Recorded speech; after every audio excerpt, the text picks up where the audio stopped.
영상 시작 전 여러분들의 구독과 좋아요는 큰 힘이 됩니다. 결혼 2년 차를 맞은 서울 송파구의 한 아파트 단지에서 이른 아침부터 분주한 하루가 시작됩니다. 33인 민호는 알람 소리에 먼저 깨어나 침실에서 나와 거실 창문을 열었어요. 가을 햇살이 스며들면서 깔끔하게 정리된 신혼집 곳곳을 비춥니다. 부엌에서 커피를 내리는 동안 민호는 아직 잠들어 있는 아내 수진을 바라봤습니다. 31살인 수진은 늘 그렇듯 이불을 목까지 끌어올린 채 새근새근 잠들어 있었어요.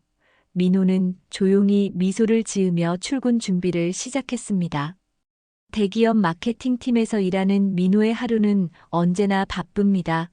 오전 9시부터 시작되는 회의들과 끝없는 보고서 작성 업무에 시달리지만 집에 돌아가면 수진이 기다리고 있다는 생각만으로도 하루의 피로가 사라져요.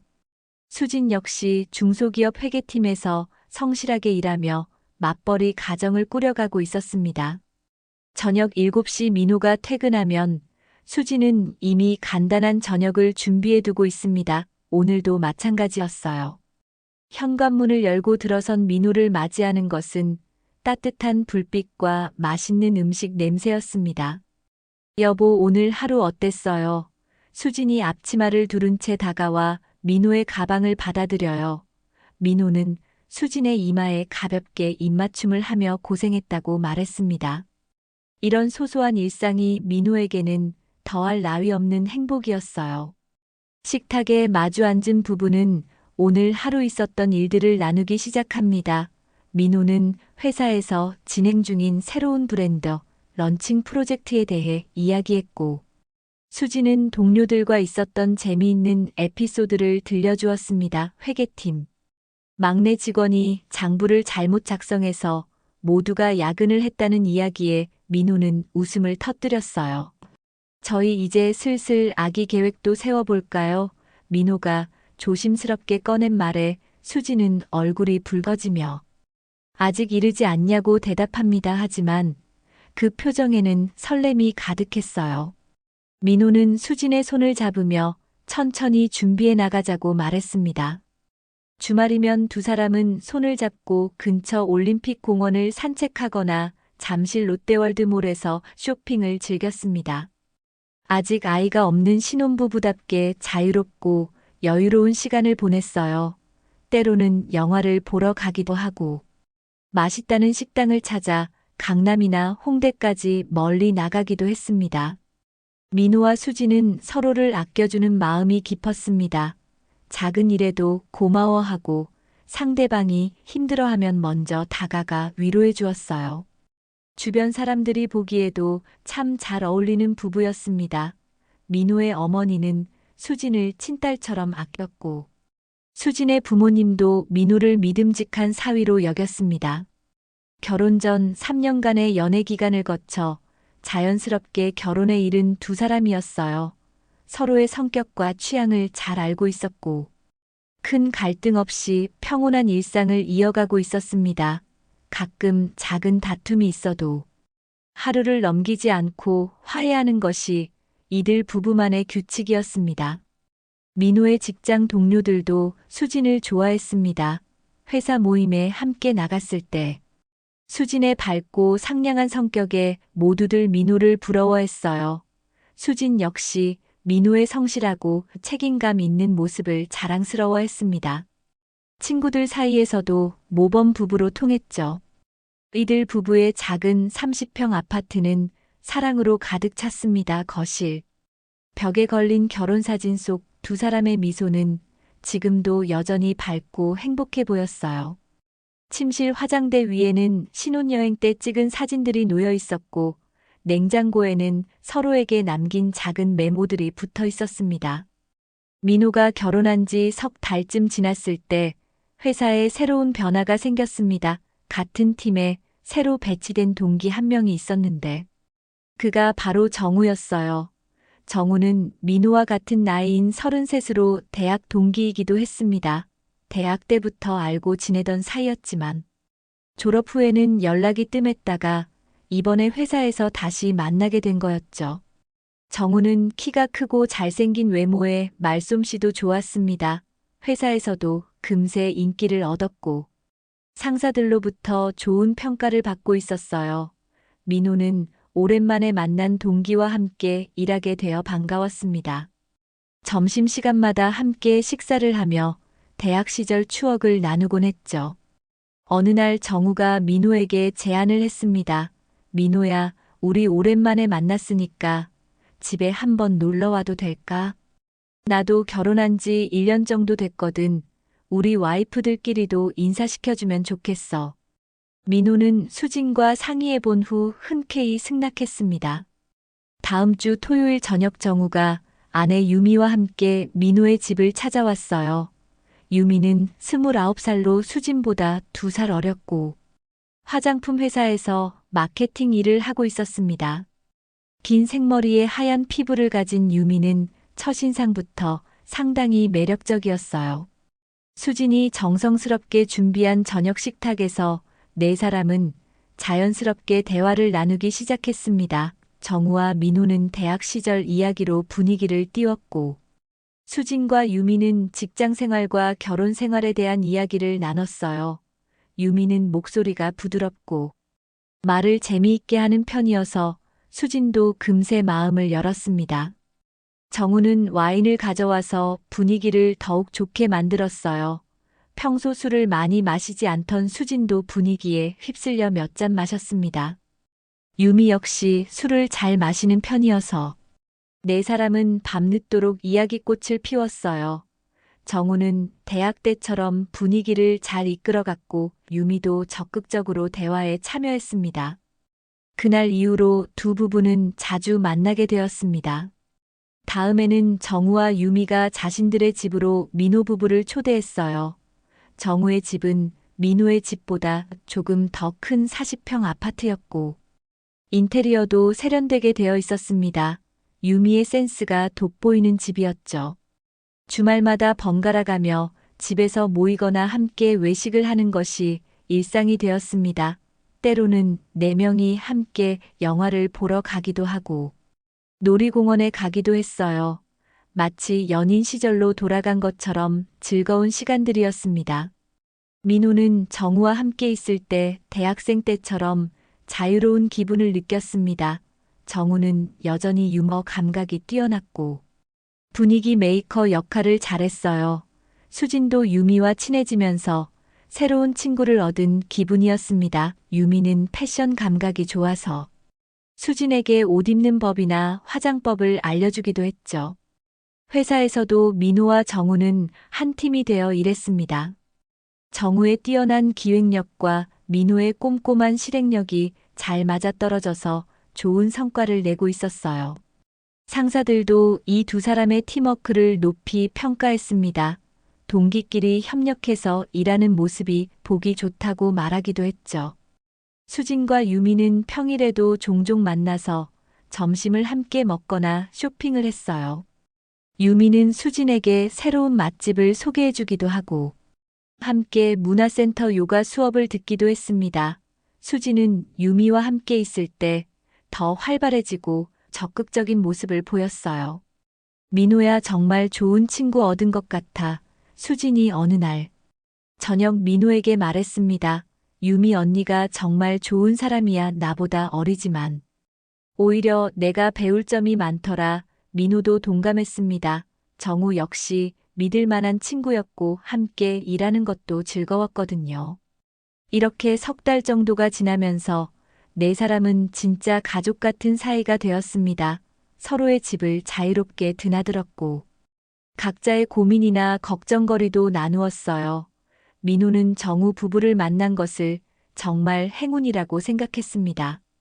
정우 부부와 친해진 지 반년 정도가 지나면서 민호는 수진에게서 미묘한 변화를 감지하기 시작했습니다. 처음에는 단순히 직장에서 바빠진 것이라고 생각했어요.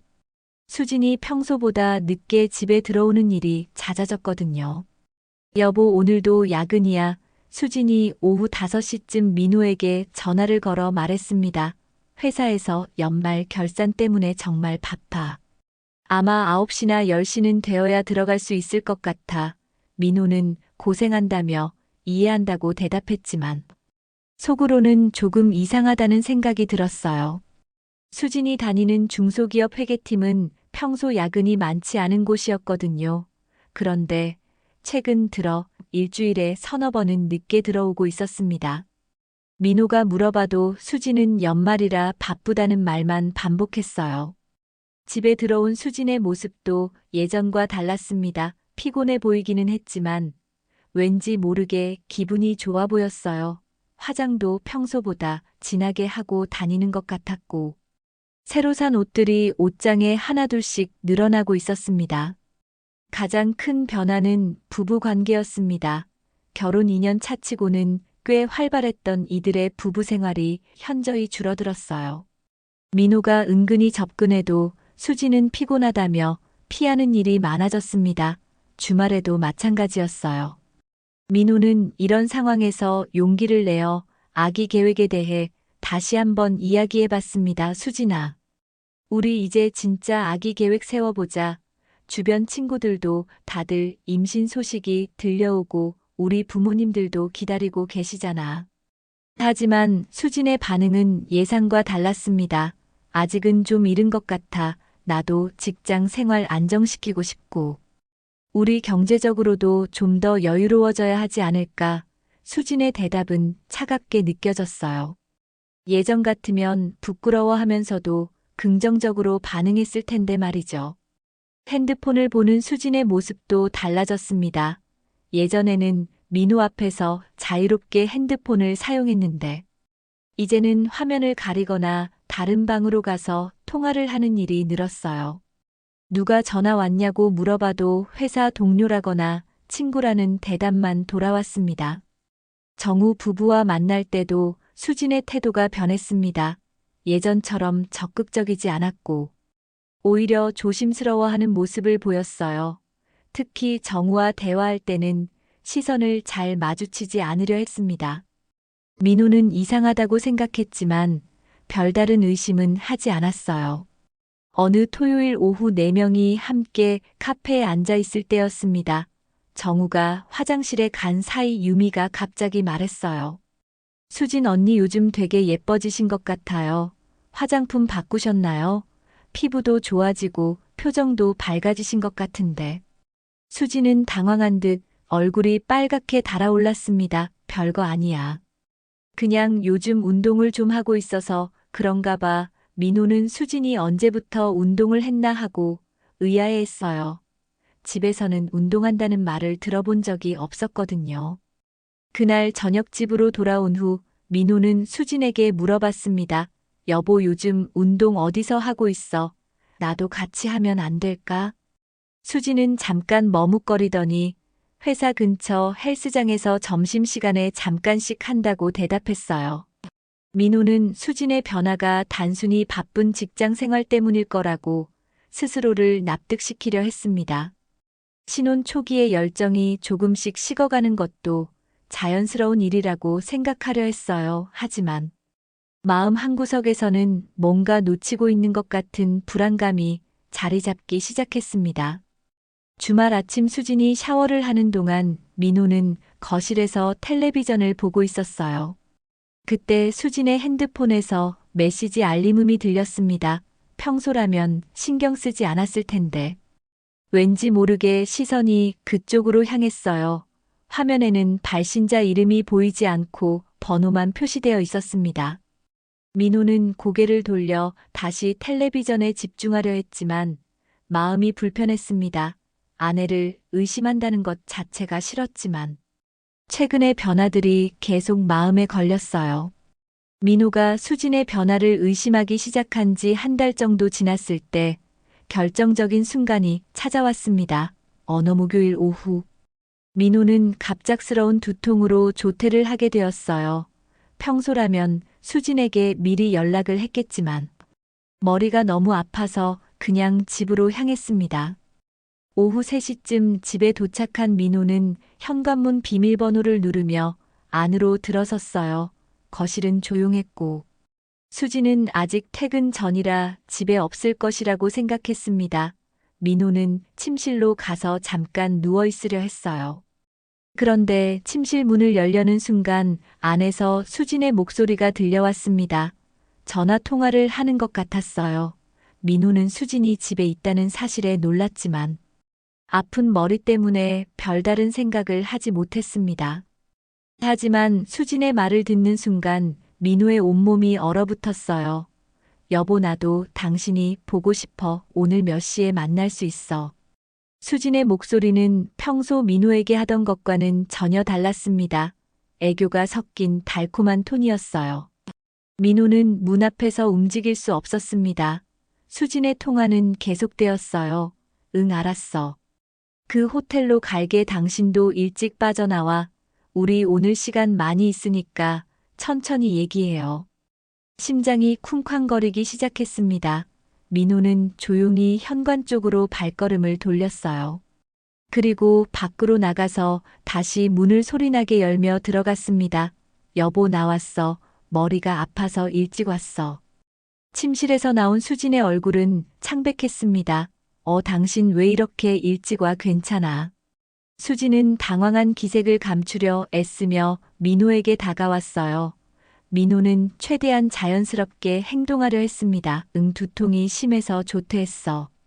그날 저녁 수진은 또다시 야근이라며 늦게 들어왔습니다. 민호는 아무 말도 하지 않고 평소처럼 행동했어요. 하지만 마음속은 폭풍이 몰아치고 있었습니다. 낮에 들었던 수진의 통화 내용이 계속 머릿속을 맴돌았거든요. 다음 날 회사에서 민호는 정우를 유심히 관찰했습니다. 정우는 평소와 다름없이 행동했지만 민호의 눈에는 모든 것이 거짓으로 보였어요. 점심을 함께 먹으면서도 정우의 말 한마디 한마디가 가짜처럼 느껴졌습니다. 민호야, 요즘 수진이 어때? 잘 지내? 정우가 갑자기 던진 질문에 민호는 놀랐습니다. 응, 뭐 그냥 평상시와 같아. 왜 그래? 민호가 대답하자 정우는 아무것도 아니라며 웃어넘겼어요. 하지만 민호는 그 질문이 의미심장하게 느껴졌습니다.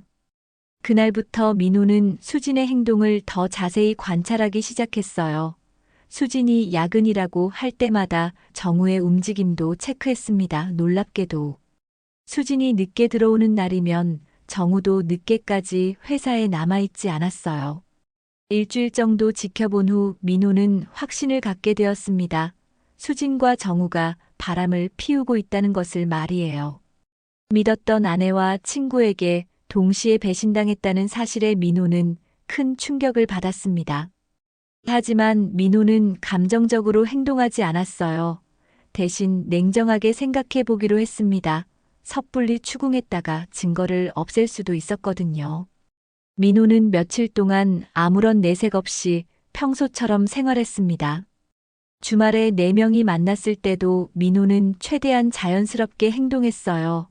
하지만 수진과 정우가 서로 눈길을 피하려 하거나 너무 자연스럽게 행동하려 애쓰는 모습들이 더욱 확실한 증거처럼 보였습니다.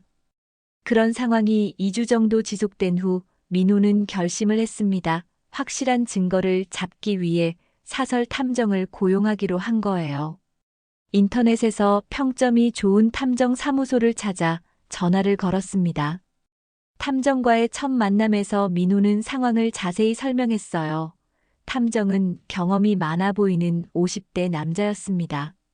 이런 케이스는 정말 많아요. 보통 한 달 정도면 확실한 증거를 잡을 수 있습니다. 비용은 300만 원 정도 생각하시면 됩니다.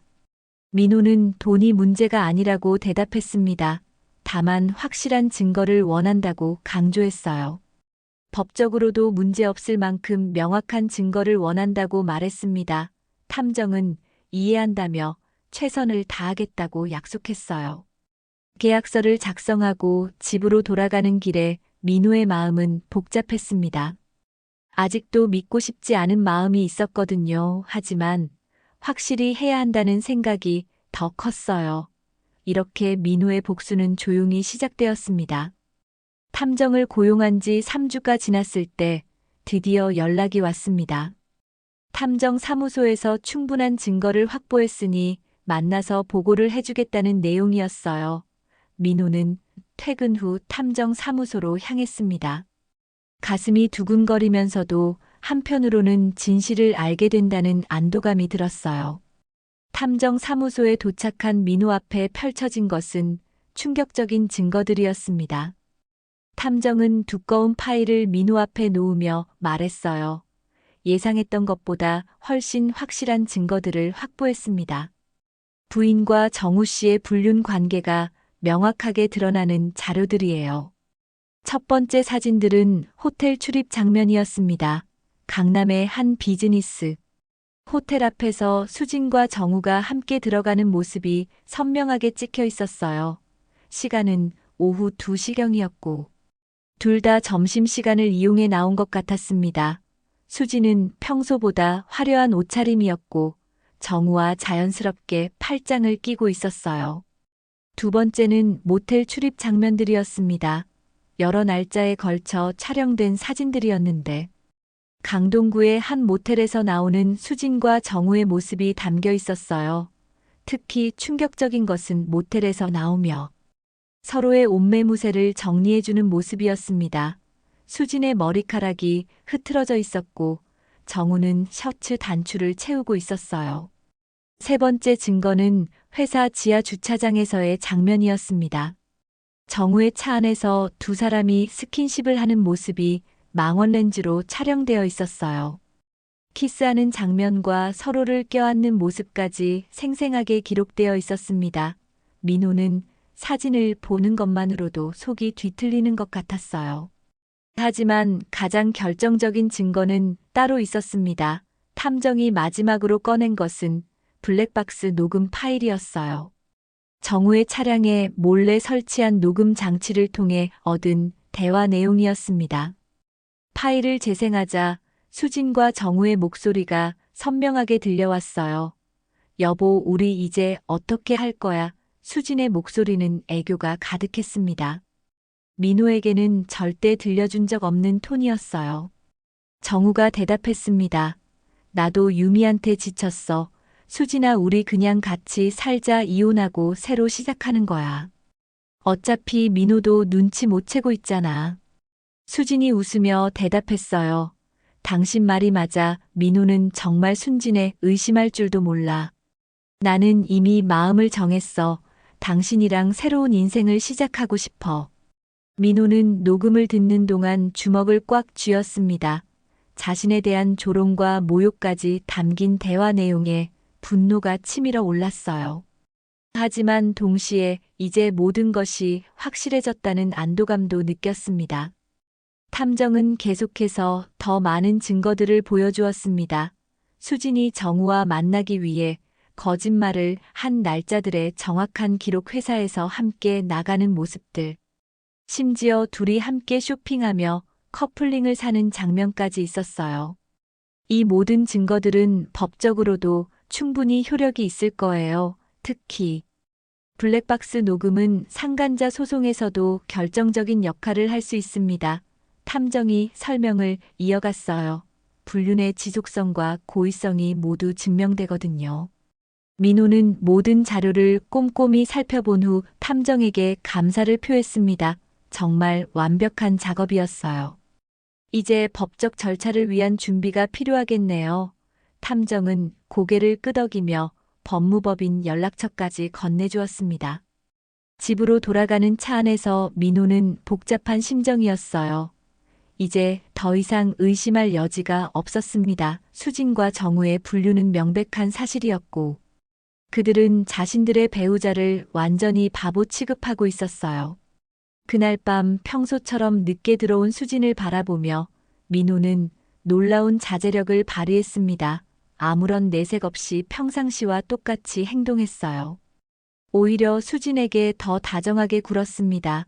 고생했다며 어깨를 주물러주기도 했죠.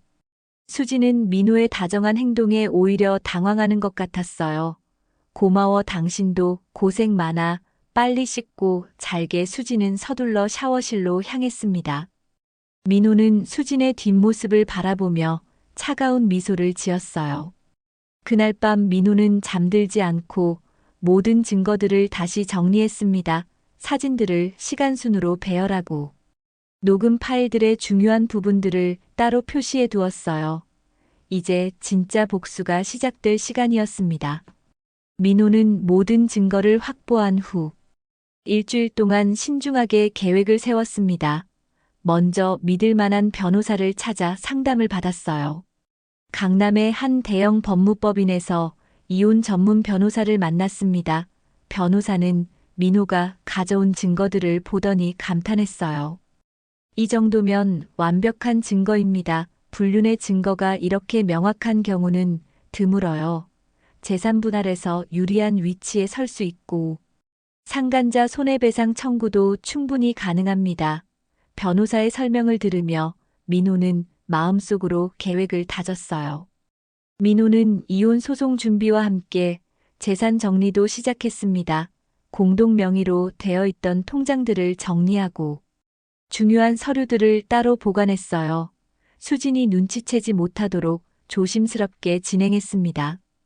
그리고 드디어 그날이 왔습니다. 금요일 저녁 수진이 또다시 야근이라며 늦게 들어왔어요. 평소와 다름없이 샤워를 하고 나온 수진에게 민호가 말했습니다. 수진아, 거실로 나와 할 얘기가 있어. 거실 소파에 앉은 수진 앞에 민호는 준비해둔 파일을 펼쳐 놓았습니다. 사진들과 녹음 파일이 담긴 USB, 그리고 이혼 소장까지 모든 것이 정리되어 있었어요. 수진의 얼굴이 순간 하얗게 질렸습니다. 이게 뭐야, 당신 이런 걸, 왜? 수진이 떨리는 목소리로 물었지만 이미 늦었어요. 민호는 차분한 목소리로 대답했습니다. 내가 정우와 바람 피우는 모든 증거야. 호텔 모텔 출입하는 사진부터 너희가 나를 바보라고 한 녹음까지 다 있어. 수진은 사진들을 하나하나 넘겨보며 말문이 막혔습니다. 자신과 정우가 스킨십하는 모습들이 너무도 선명하게 찍혀 있었거든요. 특히 블랙박스 녹음을 듣는 순간 수진은 완전히 무너졌어요. 당신 여보, 이건 오해야. 나는 그냥 수진이 변명하려 했지만 민호가 손을 들어 막았습니다. 그만해. 이미 변호사랑 상담도 끝났고 이혼 소장도 제출했어. 합의 따위는 생각하지 마. 수진은 그제야 상황의 심각성을 깨달았습니다. 무릎을 꿇고 민호 앞에 엎드리며 울기 시작했어요. 여보, 제발 한 번만 용서해줘. 나는 정말 미친 거였어. 정우한테 홀려서 그런 거야. 다시는 절대 그런 일 없을게. 하지만 민호의 마음은 이미 돌처럼 굳어 있었습니다. 용서, 너는 나를 바보라고 놀렸잖아. 정우와 새로 시작한다고 했잖아. 그런 내가 이제 와서 용서를 구한다고. 민호의 목소리는 차갑기 그지없었어요. 수진은 계속 울면서 매달렸습니다. 정말 미안해. 내가 정말 잘못했어. 정우는 아무것도 아니야. 나는 당신만 사랑해. 제발 다시 한 번 기회를 줘. 하지만 민호는 단호했어요. 늦었어. 이미 내 마음속에서 너는 죽었어. 그날 밤 수진은 민호의 발을 붙잡고 밤새도록 울었습니다. 하지만 민호는 꿈쩍도 하지 않았어요. 대신 수진에게 차갑게 말했습니다. 내일까지 짐 정리하고 나가. 더 이상 이 집에 있으면 안 돼. 다음 날 토요일 아침 수진은 부은 눈으로 짐을 쌌습니다. 민호는 거실에서 신문을 읽으며 수진의 움직임을 지켜봤어요. 수진이 짐을 들고 현관으로 향할 때까지도 민호는 아무 말하지 않았습니다. 문을 나서기 직전 수진이 마지막으로 돌아보며 말했어요. 정말 다시 생각해 볼 수 없어. 나는 정말 당신을 사랑해. 하지만 민호는 신문에서 시선을 떼지 않았습니다. 수진은 결국 문을 열고 나갔어요. 수진이 나간 후 집은 조용해졌습니다. 민호는 신문을 내려놓고 깊은 한숨을 쉬었어요. 2년 동안의 결혼 생활이 이렇게 끝나는 것에 대한 허무함이 밀려왔지만 동시에 홀가분한 기분도 들었습니다. 오후에 민호는 변호사에게 전화를 걸었어요. 수진이 집을 나갔고 이제 본격적인 법적 절차를 진행하겠다고 말했습니다. 변호사는 잘했다며 며칠 내로 첫 번째 조정 날짜가 잡힐 거라고 알려주었어요. 그날 저녁 정우에게서 전화가 걸려왔습니다. 민호야, 수진이한테서 연락 받았는데. 이게 무슨 일이야? 우리 얘기 좀 해보자. 정우의 목소리는 당황스러워 보였어요. 하지만 민호는 차분했습니다. 얘기할 것 없어. 너한테도 곧 소장이 갈 거야. 상간자 손해배상 청구 말이야. 민호가 말하자. 정우는 말문이 막혔습니다. 그리고 민호는 전화를 끊어버렸어요. 그날 밤 민호는 처음으로 혼자서 저녁을 먹었습니다. 조용한 집에서 혼자 먹는 식사는 쓸쓸했지만 마음은 평온했어요. 이제 진짜 새로운 시작이 가능할 것 같았습니다. 수진을 집에서 내보낸 지 3일 후 민호는 중요한 결심을 했습니다. 정우의 아내인 유미에게도 진실을 알려주기로 한 거예요. 유미 역시 남편에게 배신당하고 있는 피해자였거든요. 민호는 유미의 직장인 화장품 회사로 연락해서 만날 약속을 잡았습니다. 유미는 민호의 갑작스러운 연락에 당황했지만 만나자는 제안을 받아들였어요. 강남역 근처의 한 카페에서 만나기로 했습니다. 약속 장소에 도착한 유미는 민호의 어두운 표정을 보고 무언가 심각한 일이 있다는 것을 직감했어요. 민호는 준비해온 파일을 유미 앞에 조심스럽게 펼쳐놓았습니다. 유미 씨, 이것부터 보세요. 정우와 수진이 바람 피우는 모든 증거입니다. 유미의 얼굴이 점점 창백해졌어요. 호텔과 모텔 출입 사진들을 보는 유미의 손이 떨리기 시작했습니다. 이게 정말이에요. 유미가 떨리는 목소리로 물었을 때 민호는 고개를 끄덕였어요. 블랙박스 녹음도 들어보세요. 정우가 유미 씨에게 지쳤다고 하면서 수진과 새로 시작하겠다고 한 내용까지 있어요. 녹음을 듣는 유미의 눈에서 눈물이 흘러내렸습니다.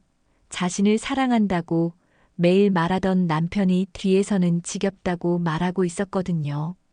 유미는 한동안 말을 잇지 못했어요. 충격이 너무 커서 현실을 받아들이기 힘들었습니다. 민호는 유미의 마음을 이해한다며 위로했습니다. 저도 처음에는 믿을 수 없었어요. 하지만 증거가 이렇게 확실한데 어쩔 수 없잖아요. 우리 둘 다 같은 피해자예요. 유미는 고개를 끄덕이며 눈물을 닦았습니다. 그렇다면 우리 어떻게 해야 할까요? 유미가 물었을 때 민호는 이미 준비한 계획을 설명했어요. 저는 이미 이혼 소송을 시작했어요. 유미 씨도 이혼하시고 우리가 함께 상간자 손해배상 청구를 하면 돼요. 그들이 우리한테 한 일에 대한 정당한 대가를 받는 거죠. 유미는 잠시 고민하더니 동의한다고 말했습니다. 네, 맞아요. 정우가 이런 배신을 했는데 가만히 있을 수는 없어요. 저도 변호사를 찾아서 이혼 절차를 시작할게요. 그리고 상간자 소송도 함께 해요. 그날부터 민호와 유미는 공동 전선을 펼쳤습니다. 같은 법무법인에서 각각 변호사를 선임했고 서로의 증거들을 공유했어요. 유미도 나름대로 정우의 이상한 행동들을 기록해 두었던 것이 있었거든요. 통화 내역과 신용카드 사용 내역까지 모든 것을 변호사에게 제출했습니다. 일주일 후 정우와 수진에게 각각 이혼 소장과 상간자, 손해배상 청구서가 송달되었어요. 정우는 회사에서 소장을 받고 완전히 패닉 상태에 빠졌습니다. 민호에게 여러 번 전화를 걸었지만 민호는 받지 않았어요. 수진 역시 마찬가지였습니다. 친정에 몸을 맡기고 있던 수진은 상간자 손해배상 청구서를 받고 어머니와 함께 울음바다가 되었어요. 손해배상액은 5천만 원이었습니다. 수진과 정우 각각에게 청구한 금액이었죠. 정우는 결국 민호를 찾아왔습니다. 회사 지하 주차장에서 기다리고 있다가 민호를 붙잡았어요. 민호야, 우리 진짜 얘기 좀 해보자. 내가 잘못했어 하지만 이렇게까지 할 필요는 없잖아. 정우의 목소리는 간절했지만 민호는 차갑게 대답했습니다. 얘기할 거 없어. 법정에서 보자. 민호가 돌아서려 하자 정우가 팔을 붙잡았어요. 제발 한 번만 나도 가정이 있는데. 이렇게 되면 내 인생이 완전히 끝나버려 하지만 민호는 정우의 손을 뿌리치며 말했습니다. 내 인생이 끝나든 말든. 내가 왜 신경 써야 해? 너는 내 가정을 박살냈잖아. 소송이 본격적으로 시작되자 두 사람의 직장 생활도 힘들어졌습니다. 정우는 회사 내에서 소문이 퍼지기 시작했어요. 동료 부인과 불륜을 저질렀다는 이야기가 삽시간에 퍼졌거든요. 상사들의 시선도 곱지 않았습니다. 수진이 다니던 회사에도 소문이 돌았어요. 기혼자면서 불륜을 저질렀다는 이야기에 동료들은 수진을 피하기 시작했습니다. 회계팀이라는 특성상 신뢰가 중요한 부서였는데 개인적인 도덕성에 문제가 있다고 판단되었거든요. 반면 민호와 유미는 서로를 지지하며 어려운 시기를 버텨나갔어요. 가끔 만나서 소송 진행 상황을 공유하고 서로를 위로했습니다. 같은 아픔을 겪고 있는 사람끼리만이 느낄 수 있는 동질감이 있었어요. 첫 번째 조정 기일에서 정우와 수지는 합의를 제안했습니다. 하지만 민호와 유미는 단호하게 거절했어요. 합의는 없어 끝까지 가자. 민호의 말에 유미도 동의했습니다. 우리가 당한 배신에 비하면 이 정도는 아무것도 아니에요. 소송이 진행되면서 정우와 수진의 삶은 점점 더 어려워졌습니다. 회사 내에서 불륜 소문이 완전히 퍼진 정우는 상사들로부터 경고를 받았어요. 회사 이미지에 타격을 준다는 이유였습니다. 결국 정우는 대기 발령을 받고 한직으로 밀려났어요. 수진의 상황은 더욱 심각했습니다. 회계팀에서 일하는 사람이 개인적인 도덕성에 문제가 있다는 것은 치명적이었거든요. 동료들의 시선이 차가워지자 수진은 결국 사직서를 제출할 수밖에 없었습니다. 더 이상 그 회사에서 버틸 수가 없었어요. 경제적인 어려움이 시작되었습니다. 정우는 월급이 반으로 줄었고 수진은 아예 수입이 끊겼어요. 게다가 상간자 손해배상금 5천만 원씩을 각각 물어야 하는 상황이었습니다. 둘 다 그런 큰 돈을 감당할 여력이 없었어요. 더 큰 문제는 서로에 대한 원망이 커지고 있다는 점이었습니다. 정우는 수진에게 화를 냈어요. 내가 조심스럽게 했어야 했는데. 왜 이렇게 됐어? 내 인생이 완전히 망가졌잖아. 수진 역시 정우를 탓했습니다. 당신이 먼저 유혹했잖아요. 나 혼자 이 모든 걸 감당할 수는 없어. 사랑한다던 두 사람은 어려움이 닥치자 서로를 탓하기 시작했어요. 로맨틱했던 만남들은 이제 서로에게 상처를 주는 시간이 되었습니다. 호텔에서 만나는 일도 줄어들었고, 만나더라도 대부분의 시간을 서로를 원망하는 데 보냈어요. 한편 민호와 유미의 소송은 순조롭게 진행되고 있었습니다. 워낙 확실한 증거들이 있어서 법정에서도 유리한 고지를 점하고 있었어요. 판사도 불륜의 증거가 명확하다며 정우와 수진에게 불리한 의견을 내비쳤습니다. 두 번째 조정 기일에서 정우와 수진은 다시 한번 합의를 제안했습니다. 이번에는 손해배상금을 절반으로 줄여달라고 애원했어요. 하지만 민호와 유미는 여전히 단호했습니다. 처음 요구한 대로 끝까지 가겠다는 입장을 고수했어요. 소송이 길어지면서 정우의 가정도 완전히 파탄났습니다. 유미는 이혼 절차를 밟으면서 정우와 한 집에 살기를 거부했어요. 정우는 원룸을 얻어 혼자 지내게 되었습니다. 수진 역시 친정에서 눈치를 보며 지내고 있었어요. 드디어 최종 판결일이 다가왔습니다. 법정에는 민호와 유미 그리고 정우와 수진이 각각 변호사와 함께 앉았어요. 판사는 명확한 판결을 내렸습니다. 불륜의 증거가 명백하므로 이혼을 인정하고 상간자 손해배상 청구도 받아들인다는 내용이었어요. 정우와 수진은 각각 5천만 원씩 총 1억 원을 배상하라는 판결을 받았습니다. 또한 민호와 유미의 이혼도 인정되면서 재산분할에서도 유리한 조건을 받게 되었어요. 정우와 수진의 얼굴은 절망으로 일그러졌습니다. 판결 후 법정 밖에서 수진이 마지막으로 민호에게 다가왔어요. 여보, 정말 마지막으로 한 번만 더 생각해 줄 수 없어. 나는 정말 후회하고 있어. 다시 돌아갈 수 없을까? 수진의 눈에는 절망적인 눈물이 고여 있었습니다. 하지만 민호는 차갑게 고개를 저었어요. 늦었어. 수진아, 내가 나를 배신하고 바보 취급했을 때. 우리 관계는 끝난 거야. 이제 남남이니까 앞으로는 연락하지 마. 민호는 돌아서서 법정을 떠났습니다. 유미도 정우에게 마지막 인사를 건넸어요. 이제 정말 끝이에요. 당신이 저한테 한 일들은 절대 용서할 수 없어요. 앞으로 좋은 일만 있기를 바라지는 않겠지만 다시는 마주치지 말아요. 그날 저녁 민호와 유미는 함께 조용한 식당에서 승리를 축하했습니다. 완전한 승리였어요. 법적으로도 도덕적으로도 그들이 옳았다는 것이 증명되었거든요. 비록 상처받은 마음은 쉽게 아물지 않겠지만 적어도 정의는 실현되었습니다. 한편 정우와 수지는 각자의 자리에서 절망에 빠져 있었어요. 정우는 원룸에서 혼자 술을 마시며 망가진 인생을 한탄했고, 수지는 친정방에서 끝없이 후회의 눈물을 흘렸습니다. 사랑한다며 함께하자던 약속들은 모두 허무하게 사라졌어요.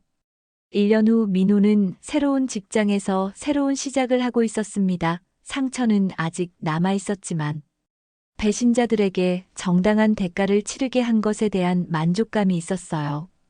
유미 역시 새로운 회사에서 일하며 독립적인 삶을 살아가고 있었습니다.